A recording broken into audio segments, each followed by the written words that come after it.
My YouTube channel. कैसे हो मेरे दोस्तों? नो मैन, किसी भी आदमी को लेफ्ट छोड़ना चाहिए बिहाइंड। क्या मतलब है? मतलब ये है कि हर साथी को बचाना चाहिए। ये नहीं कि सिर्फ यूएस के ही जो एरोप्लेन था दोस्तों, यूएस F-15 के, सिर्फ उसी के पायलट को नहीं बचाना चाहिए। सिर्फ उसी की ज़िंदगी ज़्यादा कीमती नहीं है, बल्कि दुनिया के तमाम सिटीज़न की ज़िंदगी कीमती। ये कहना चाहते हैं। बहुत शानदार एडिटोरियल लिखा है दोस्तों, मैं चाहूँगा आप इसको मिस ना करें। चलिए हम इसको पढ़ते हैं, चूँकि क्लियर नहीं है। देखिए दोस्तों, यहाँ पर मैंने ट्रांसलेशन भी डाल दिया है और इसके अंदर जो है फ्रेजेस भी हैं, ठीक है, phrasal verbs, idioms and everything, and I have given the meanings also, examples also, and the examples translation I already gave you, my dear. So you gotta go, you have to stop this video and pause the video and then read out all these what are you saying, idioms, phrasal verbs, then go to the next one. You gotta go this one, painted it जैसा दिखाया, media painted it badly, media ने इसे गलत दिखाया, है ना। Talking of बात करते हुए, वुड वांट, ये एक एक को आपको वीडियो को पॉज करके पढ़िए। कलर द ट्रेजेडी, क्या है? दुख को बदल कर, media can colour the tragedy, media दुख को बदल कर दिखा सकता है। तो सफरिंग ऑफ, ये बहुत शानदार है। वीडियो को पॉज करिए दोस्तों। और यहाँ पर हमने दोस्तों असर्शन बोलते हैं पता लगाना, असर्शन बोलते हैं पता, नॉन कॉम्पिटेंट जो आम लोग है ना, कैजुअलिटी, डिस्प्यूट, इसका मैं प्रोनाउंसिएशन भी मैंने वोकैबुलरी के अंदर डाल दिया है। ठीक है दोस्तों, चलिए वीडियो को पॉज करिए और इसको पढ़िए, और नए हैं तो चैनल को ज़रूर सब्सक्राइब करिए। चलिए आप एडिटोरियल को पढ़िए। तो मैंने इसको इधर डाल दिया है, लेकिन फिर भी चलिए हम इसको पढ़ते हैं। बी, चाहे वो इफ़ द रिस्क्यूड, जो बचाया हुआ है यूएस का F-15 क्रू, F-15 का एक मेंबर, और द थाउजेंड्स, जो हज़ार लोग है ना, और द थाउजेंड्स, या चाहे वो क्या हो, हज़ार लोग जो कि मारे गए हों इन ईरान में, देयर स्टोरी, उनकी जो कहानियाँ हैं, मस्ट बी टोल्ड, ज़रूर बताना चाहिए, विदाउट एसिमेंटी। ठीक है, एसिमेट्री का मतलब होता है बगैर किसी भेदभाव के, बगैर किसी भेदभाव के सबको बताना चाहिए, ना कि सिर्फ ये है कि अगर, ठीक है, ये कहना चाह रहा बहुत शानदार। देखिए, और लाइफ कह रहे कि तमाम ज़िंदगी क्या है, वैल्यूएबल है। सो इट इज़ ग्रेट, ये बहुत अच्छी बात है, दैट के यूएस के F-15 के जो क्रू थे शॉट डाउन, यानी यूएस के F-15 जिसको गिरा दिया गया था मार करके ओवर ईरान के अंदर, है ना, लास्ट वीक, पिछले हफ्ते, हैज़ बीन रिस्क्यूड, बचा लिया गया है। यानी US-15 का जो पायलट था दोस्तों, या उनके जो उसके अंदर काम करने वाले थे, उसको बचा लिया गया है। ये अजीब मसला है, कैसे उसको बचा लिया? ये तो बड़ी, मतलब जब शॉट डाउन करेगा तो उसको जो उसके अंदर लोग थे वो सब तो मारेंगे, लेकिन यहाँ पे कैसे बचा लिया? इससे ये पता चलता है कि शायद कुछ ऐसा कुछ हुआ ही नहीं था, it was just a drama. Anyway, it is just my opinion. Talk about the operation, अगर आप ऑपरेशन की बात करें, यानी जो ऑपरेशन हुआ था, ईजीली, ये आसानी से, turns to its dollar cost.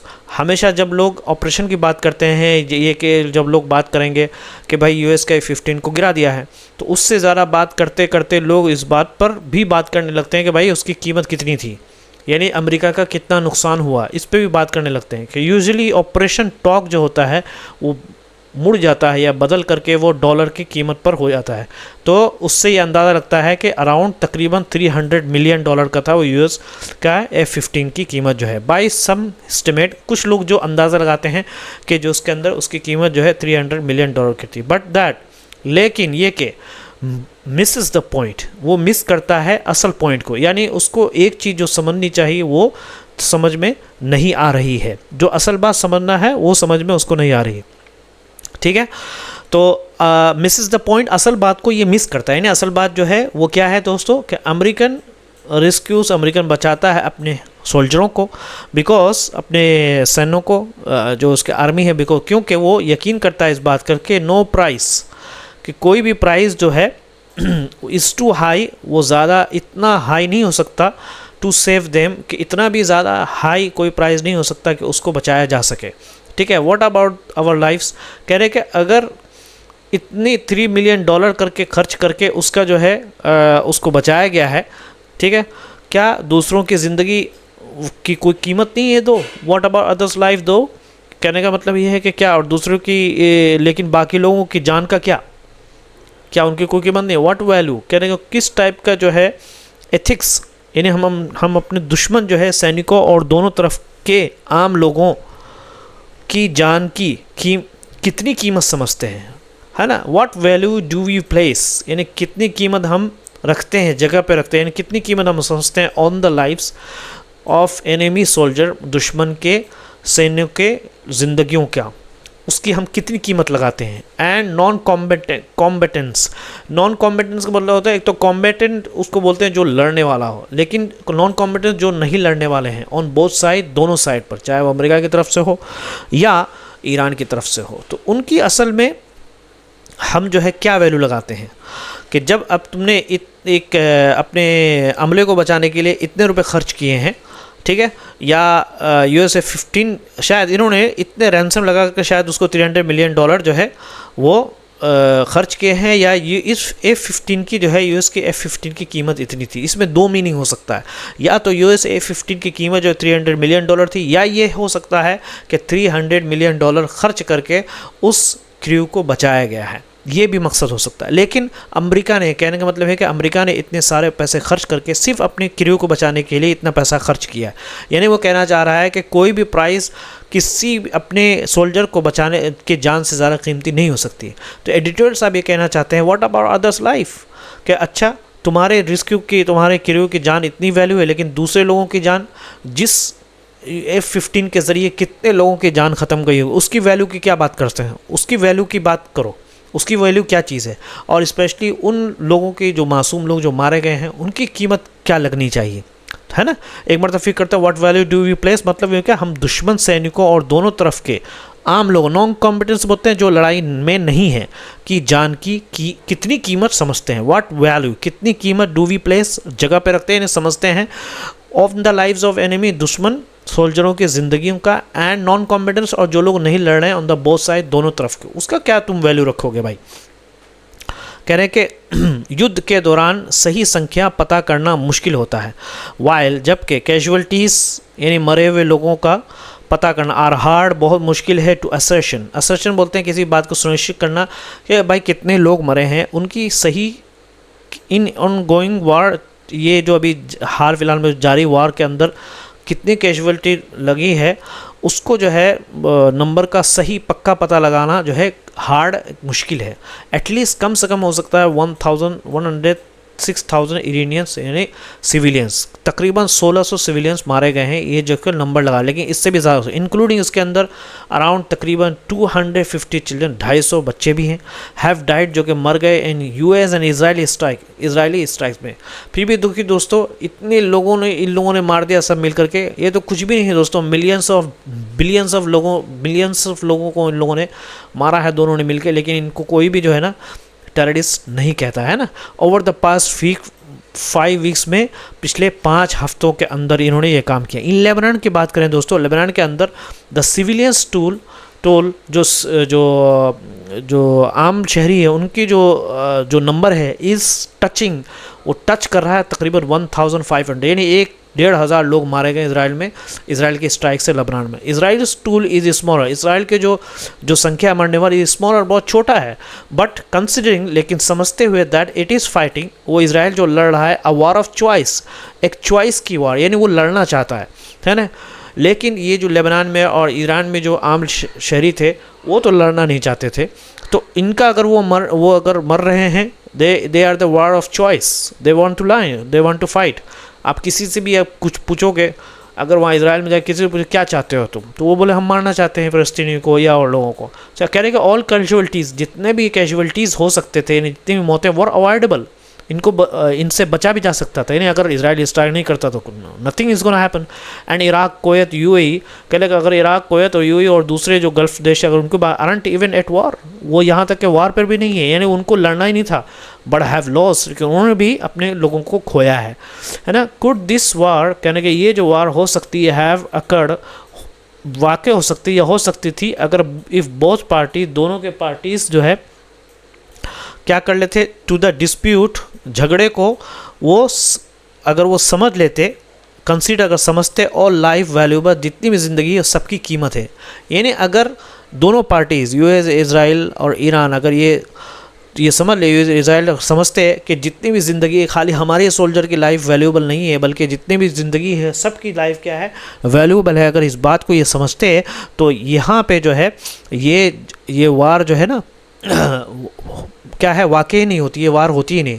कि इंडिया की बात करें अगर, विथ इट्स इट्स लॉन्ग, लंबे टाइम तक पेसिफिस्ट बोलते हैं शांति पसंद करने वाले ट्रेडिशन, यानी इंडिया ने हमेशा जो है वो शांति पसंद वाले रवायात के साथ हमेशा रहा है। इंडिया ने हमेशा शांति की बात, पेसिफिस्ट बोलते हैं दोस्तों जो शांति को चाहता हो। इज एट्यून्ड मतलब होता है सोच समझ के, टू सच थिंकिंग, है ना, वो इस तरह के क्या है थिंकिंग के लिए समझा जाता है। एट्यून्ड बोलते हैं जो बहुत सोच समझ के किसी भी काम को आप करते हैं तो उसको दोस्तों एट्यून्ड बोलते हैं। यानी भारत जिसकी क्या है लंबे समय से शांति की सोच है, से पेसिफिस्ट बोलते हैं शांति चाहने वाला, इस तरह की सोच को समझता है, लेकिन अब दूसरे देशों को भी ध्यान देना चाहिए। वो इस तरह के सोच को इज ट्यून, वो समझता है टू सच थिंकिंग, इस तरह के सोच को। यानी अगर चूँकि इंडिया जो है वो पेसिफिस्ट है, शांति को पसंद चाहता है, तो इंडिया जो है इस तरह की सोच कि भाई अगर ऑल इंडिया ये समझता है कि खाली इंडियन ही की ज़िंदगी या इंडियन सोल्जर की ज़िंदगी वैल्यूबल नहीं, बल्कि दुनिया में जितने भी लोग हैं सबकी लाइफ वैल्यूबल है, इसलिए इंडिया जो है हमेशा शांति चाहता है। तो एट्यून्ड का मतलब होता है बहुत सोच समझ कर, इस तरह के सच थिंकिंग का मतलब ये वाला कि ऑल लाइफ वैल्यूबल, कि इस तरह के थिंकिंग से अट्यून्ड है, यानी वो अच्छे से अट्यून्ड बोलते हैं किसी चीज़ को अच्छे से समझना। बट इट इज़ टाइम, लेकिन ये वक्त है कि अदर नेशन के दूसरे भी जो नेशन है, दूसरे भी जो लोग हैं, पेड हीड, कि वो इस चीज़ पर तवज्जो दे। हीड का मतलब होता है किसी चीज़ पर तवज्जो देना। एंड क्या बोलते हैं दोस्तों, पेड हीड का मतलब होता है अपने ध्यान देना। पेड हीड का मतलब क्या होता है, ध्यान देना यहाँ पे, है ना।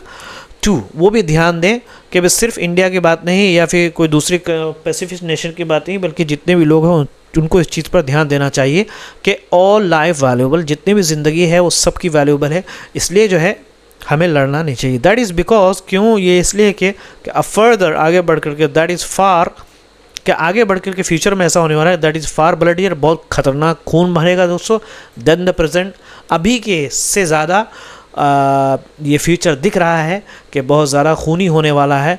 नो लॉन्गर सिम्स अनथिंकेबल, कहने कि ये पहले की तरह ऐसा नहीं कि हम सोच नहीं सकते थे, यानी पहले क्या इंसान कभी सोच भी नहीं सकता था कि यार इतना ब्लड बहेगा क्या, लेकिन अब चूँकि हालात इस तरीके से पैदा है, कहीं भी किसी को मार दे रहा है, कोई भी किसी को मार रहा है, यहाँ तक हज़ार 10,000 को 20,000 को लोग एक ही मरतबा मार देते हैं। अमेरिका ने खुद जापान में कितने लोगों को मारा है दोस्तों एटम बम के ज़रिए। तो अमेरिका हो, इज़राइल हो, फ़लस्तीन में देखिए कितना कत्ले आम किया है वहाँ पे। तो ये जो है सीम्स अनथिंकेबल, कहने के ये अब जो आगे चल के जो टेक्नोलॉजी इतना हाई होने वाली है, तो उसके अंदर कोशिश ये की जा रही है कि एक ही मर्तबा में ज़्यादा से ज़्यादा सोल्जर को निशाना बना जाए, ज़्यादा लोगों को निशाना बना जाए। तो ये ब्लडियर जो है ना, अब फ्यूचर में ये अनथिंकेबल हो गया। यानी क्या है, अब हम ऐसा नहीं कि हम तसव्वुर नहीं कर सकते, हम सोच सकते हैं। तो समझे नहीं, नो लॉन्गर सीम्स अनथिंकेबल। जब नेगेटिव मिलता है ना दोस्तों, तो उसका मीनिंग पॉजिटिव होता है। यानी यहाँ पे क्या मतलब हो गया कि अनथिंकेबल का मतलब जो सोचा ना जा सके, यानी अब संभव नहीं लगता। क्या लगता है, क्योंकि अब ऐसा लगता है कि भविष्य आज से ज़्यादा खतरनाक हो सकता है। फार ब्लडियर, ठीक है। देन द प्रेजेंट, आज से ज़्यादा खतरनाक खूनी हो सकता है, और ये अब संभव नहीं लगता, ये अब संभव नहीं लगता। ठीक है दोस्तों, चलिए हम पढ़ते हैं दोस्तों। फॉर अ लॉन्ग टाइम, अगर बहुत दिनों के बात करें, यानी लंबे समय तक लोगों का मानना था, for long time it was believe, उसको समझा जाता था कि भाई WW2 यानी वर्ल्ड वार 2 जो है का डेविस्टेशन, उसकी जो तबाही जो थी, हैड इनकॉलिएटेड का मतलब आप समझिए दोस्तों, इनकॉलिएटेड का मतलब होता है रोक दिया गया। जब अगर मान लेगा आपको, अल्लाह ना करे, खुदा ना खास्ता, आपको कोविड होता है या कुछ होता है, अगर आपको वायरस लगाया जाता है या उसके अंदर क्या बोलते हैं उसको, तो टीका, हाँ, तो टीका लगा करके उस बीमारी से क्या है आपको बचाया जा सकता है। जैसे बच्चा जब पैदा होता है तो पोलियो की दवा पिलाई जाती है, तो उसके ज़रिए से बच्चे को महफूज किया जाता है, बचाया जा सकता है। तो इसी तरीके से इनऑक्यूलेटेड का मतलब होता है कि रोक दिया जाए, है ना, कि तबाही ने हैड इनएक्यूलेटेड, क्या है, लंबे समय तक लोगों का मानना था कि दूसरे विश्व युद्ध की बड़ी तबाही ने दुनिया को युद्ध से बचा दिया। क्या है, ऑक्यूलेटेड, बचा दिया था द वर्ल्ड, दुनिया को, अगेंस्ट वॉर, वॉर के खिलाफ, यानी दूसरे जंगों से बचा रहे हैं। लोगों ने समझा था कि भाई अब वर्ल्ड वार 2 जो जंग होना था वो हो गया, अब कोई जंग नहीं होगी। लेकिन ये गलत लोगों की सोच थी। लेकिन यूक्रेन, ईरान, गज़ा, देखिए गज़ा का नाम ले लिया दोस्तों एडिटर साहब ने, सूडान में भी बहुत ज़्यादा दोस्तों, एंड अदर, और दूसरे छोटे छोटे एंड बिग और बड़े जो झगड़े हैं दोस्तों, हैव शेकन, उसने ही ला दिया दैट सर्टेनिटी, इस यकीन को। जो पहले लोगों ने जो सर्टेनिटी यानी इस बात को बना लिया भाई अब जो होना था तबाही वो वर्ल्ड वार 2 में हो गया, लेकिन अब जो लोगों ने यकीन बनाते हैं तो इसको हिला दिया, यानी हिला दिया कि भाई ऐसी बात नहीं है, वर्ल्ड वार 2 के बाद 3 भी हो सकता है, 4 भी हो सकता है, उससे ज़्यादा तबाही हो सकती है। सोर्न मतलब कसम खाए हुए शांति पसंद लोग, वाओ, पेसिफिस्ट। सोर्न मतलब कसम खाए, नहीं, जैसे कि जर्मनी दोस्तों, जर्मनी ने रिपोर्ट के मुताबिक इज़राइल और गज़ा में जो जंग चल रही थी सबसे ज़्यादा हथियार जर्मनी ने दिए थे दोस्तों, रिपोर्ट के मुताबिक अल जज़ीरा के। तो ये कहाँ से पेसिफिस्ट हो गए भाई। एंड जापान, और जापान में नाउ फील, अब इनको भी लग रहा है फील द नीड के ज़रूरत के, कि वो अब उनको महसूस हो रहा है कि ये अमेरिका जो है आज यूरोप को धमकी दे रहा है, कल कुछ भी कर सकता है, इनकी आपस में लड़ाई हो सकती है। रीमिलिटराइज यानी वो क्या है अपनी मिलिट्री को दोबारा उस पर क्या है उसको ऑर्डर पिला रहे हैं, उसको दोबारा ट्रेनिंग दे रहे हैं, उसको दोबारा एनर्जी दे रहे हैं, दोबारा उसकी ट्रेनिंग कर रहे हैं और उनको समझा रहे हैं कि भाई तुम हो सकता है भविष्य में जंग हो यहाँ पर और उसके लिए तुम तैयार हो जाओ। क्योंकि जिस तरह अमेरिका ने दोस्तों वहाँ पे वेनेजुएला के साथ किया, किसी के साथ भी कर सकता है। सो दे आर, जो पैसिफिस्ट थे वो अब सोच रहे हैं कि नहीं, जैसे कि दोस्तों ईरान के हमला करने के बाद गल्फ़ नेशन को तो सऊदी को तो पता चल ही गया होगा कि अब हमें भी कुछ ना कुछ करना पड़ेगा, तो गोया कि एक तरह से आँख खोल दी। कहने का बियॉन्ड गवर्नमेंट्स के, गवर्नमेंट के अलावा अगर हम बात करें दोस्तों यानी सरकारों के अलावा, दिस वार के ये युद्ध मीडिया को अपनी ज़रूरी चीज़ें तय करने के लिए कह रहा है। कह रहा है बियॉन्ड गवर्नमेंट दिस वार, ये वार इज़ अ कॉल, है ना, एक आग्रह है फॉर मीडिया के लिए, एक डिमांड है मीडिया टू असेस, कि वो जांचे प्रायोरिटीज़, कि वो ज़रूरी चीज़ों को जांचे राइट नाउ। ठीक है, राइट नाउ अभी अभी द यूएस एयरमैन्स रेस्क्यू, यूएस के एयरमैन यानी मतलब यूएस जो यूएस का F-15 का जो उसका जो क्रू था, उसका जो अमला था, उसके अंदर काम, उनको जो बचाया गया है, हैज़ टर्न, उसने मोड़ दिया है द नैरेटिव, कहानी को, टू अमेरिकन ग्लोरी, अमेरिका की तारीफ़ की तरफ। समझ में आना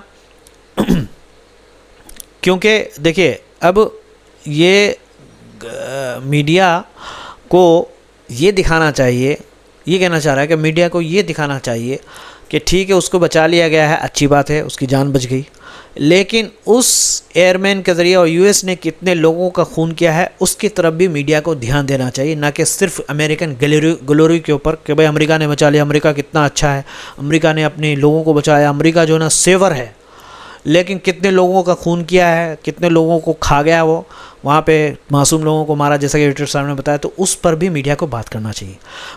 लेकिन अब बैरेज बोलते हैं बहुत ज़्यादा, ऑफ सेलिब्रेटरी हिस्ट्रीज, यानी खुशी मनाने वाली जो कहानियाँ हैं, ठीक है, क्या है, अभी अमेरिका के सैनिक को बचाने की घटना ने कहानी को अमेरिका की तारीफ़ की और बदल दिया है। ठीक है, कहानी बदल देना ये तो आपने पढ़ लिया इससे पहले, लेकिन बहुत सारी खुशी वाली खबरें है ना, सेलिब्रेटरी स्टोरीज़, नहीं सेलिब्रेट, जिसको आप सेलिब्रेट कर सकते, सेलिब्रेट क्या है, सेलिब्रेटरी स्टोरीज़ यानी खुशी वाली जो कहानियाँ हैं, सक्सेसली यानी जिसको बोलते हैं दोस्तों दूसरी तरफ के दुख को छुपा रही है। क्या है, मोर हॉलीवुडियन यानी जो हॉलीवुड की तरह नाटकी लोग है ना, ये जो स्टोरीज़ है, ठीक है, वह छुपाती है द सफरिंग, उस तकलीफ़ को, ऑफ द अदर साइड, दूसरे साइड की तकलीफ़ को छुपा रही है। ठीक है, यानी सेलिब्रेटरी स्टोरीज़ बहुत आ रही है और बहुत ही कामयाबी तरीके से, यानी सक्सेसिवली मोर हॉलीवुडियन बोलते हैं नाटकी लोग। समझ में आ रहा दोस्तों, जो नाटक करने वाले, ये ज़्यादातर नाटक वाले लोग हैं जो फालतू की स्टोरीज़ इतना लगा रहे हैं, लेकिन ये स्टोरी लगा के वे जो छुपा रहे हैं सफरिंग को, उस तकलीफ़ को, ऑफ द अदर साइड, दूसरे साइड के लोगों को, यानी अमेरिकन ग्लोरी की बात कर रहे हैं, लेकिन दूसरे लोग जो जितने मारे गए उसके बारे में बातचीत नहीं कर रहे। It is as though as the real purpose of the war isn't clean. कह रहे हैं कि ऐसा लगता है जैसे युद्ध का असली मकसद मारना नहीं बल्कि बहादुरी से बचाना है। यानी इट इज़ एज दो, ऐसा लगता है ना, कि द रियल पर्पस, असल जो मकसद है ऑफ वार का इजंट किलिंग, वो मारना नहीं बट हीरोइक रेस्क्यू, लेकिन बहादुरी से बचाना है।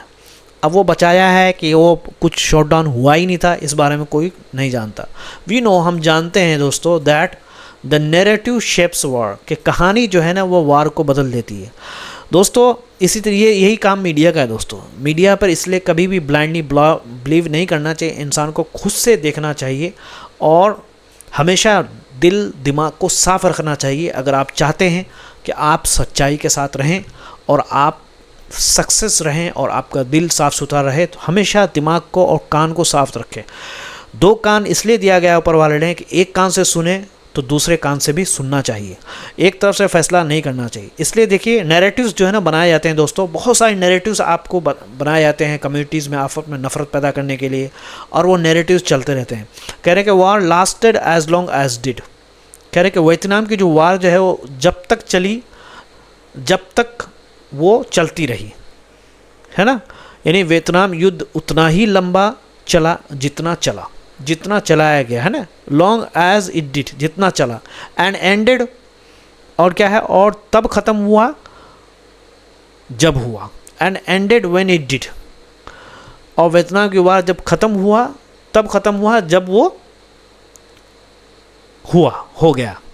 बिकॉज क्यों? बिकॉज ऑफ द वे, उस तरीके की वजह से कि यूएस मीडिया पेंटेड इट, जिस तरीके से उसको पेंट किया ओवर दे कई सालों से, है ना। यानी क्योंकि अमेरिका के मीडिया ने उसे सालों तक जैसे दिखाया, यानी वो जब तक दिखाते रहे तब तक वो चलता रहा। हालांकि एक्चुअल में क्या हुआ कि वार हो सकता है कि बहुत पहले ही ख़त्म हो गई हो, ठीक है, लेकिन उसको मीडिया ने अभी भी चल रहा है। जैसे आजकल मीडिया में इस तरीके से, अगर कभी आप मीडिया खोलो, चैनल खोलो, टीवी चैनल, तो इस तरीके से आप लगता है, अगर आप इंसान ज़्यादा देर देखेगा मीडिया या टीवी चैनल, तो हार्ट अटैक भी होने का पूरा चांस है। ऐसा लगता है कि पूरा सब कुछ तबाह हो रहा है, ये हो रहा है। आपने बैकग्राउंड देखा, लोग पूरे वो जहाज़ भाग रहा है इधर से, क्या चल रहा है। तो इस तरीके से वो जब तक उन्होंने मीडिया वालों ने चलाया वो चलता रहा, और जब मीडिया वालों ने ख़त्म किया वो ख़त्म हो गया। एंड टॉकिंग ऑफ नैरेटिव्स, अगर आप बात करें नैरेटिव्स की, यानी और अगर कहानियों की बात करें, टॉकिंग को मतलब होता बात करते हुए, तो आज भी वियतनाम युद्ध को ज़्यादा अमेरिका के 58,000 सैनिकों की मौत के लिए याद किया जाता है ना। के टॉकिंग नोट, कहानी की बात करें कि वियतनाम इवन नाउ, आज भी इज रिमेंबर, याद किया जाता है मोर ज़्यादा फॉर द लॉस ऑफ 58,000 58,000 की जो नुकसान हुआ था यूएस ट्रूप्स, यूएस के आर्मी का, then the death of an estimated 3 million Vietnamese. इससे ज़्यादा के वो अंदाज़ा लगा हुआ, कम से कम 3 मिलियन वियतनामीज का जो मौत हुई थी, उससे ज़्यादा इस बात को याद किया जाता है कि 58,000 लोग मारे गए। तो ये एक बहुत शानदार एडिटोरियल लिखा है दोस्तों, जवाब नहीं एडिटर साहब का, heads of to the editorial. तो ये दोस्तों मीडिया की सच्चाई है। ये दोस्तों यानी कितना आपकी वजह से नुकसान हुआ उसकी बात नहीं करेंगे, कितना अपने लोग मर गए तो उसकी बात करते रहें। हालांकि दोनों तरफ की ज़िंदगी, जैसा एडिटर साहब ने कहा कि दोनों तरफ की ज़िंदगी वैल्यूएबल है। अगर हम इस चीज़ को समझें कि all life is valuable, not just our life, not just our people's life, all life, so there will be no war in the ongoing war. क्योंकि अभी जो हाल फिलहाल में जो वार चल रही है US and Israel would want, वो चाहेंगे कि everyone to only cheer their games, कि वो खुशी मनाए अपने कामयाबी का, गेम्स जो व्हाटएवर जो उनको मिला है, एंड कमिशरीट। अच्छा देखिए, इसका जो प्रोनाउंसिएशन है दोस्तों वो है कमिशरीट।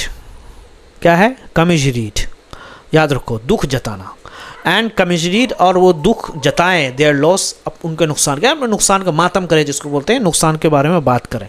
बट लेकिन borrowing the US military principle, लेकिन अगर यूएस के सैन्य के उसूल को आप लें या उनके जो प्रिंसिपल उनको लें, अंडरलाइंग, जो कि जोर दे रहा है बचाने को, नो मैन लेफ्ट बिहाइंड, किसी भी आदमी को पीछे नहीं छोड़ा जाएगा, मीडिया शुड नॉट अलाउ, यानी अगर जो यूएस के मिलिट्री का जो अभी प्रिंसिपल बन चुका है, उनका एक उसूल बन चुका है क्या, कि भाई हमें बचाना है, ये नहीं कि अपने ही आदमी को सबको बचाना नहीं, बल्कि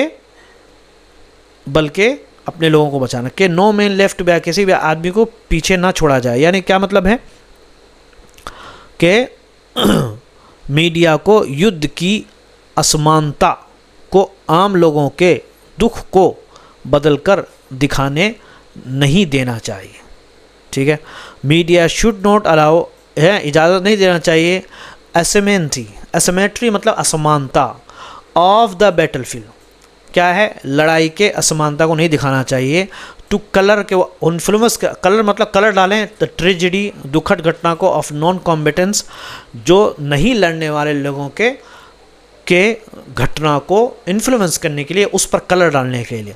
यानी ये कहना चाह रहा है कि नो मैन लेफ्ट बिहाइंड को जो है एक्चुअली तौर से दिखाना चाहिए कि हर एक आदमी को बचाना है, कि कोई भी आदमी ऐसा ना हो कि उसको मारा जाए, उसको तड़पता हुआ छोड़ा जाए। तो नो मैन लेफ्ट बिहाइंड का असल में लागू होना चाहिए, और मीडिया को एसिमेट्री नहीं दिखाना चाहिए, यानी झुकाव नहीं होना चाहिए किसी चीज़ में। बैटलफील्ड में जो होता है एक्चुअल में वो दिखाना चाहिए। खाली अब जितने लोग मरे हैं वो भी मीडिया को दिखाना चाहिए, उनकी दुखद घटना को भी दिखाना चाहिए।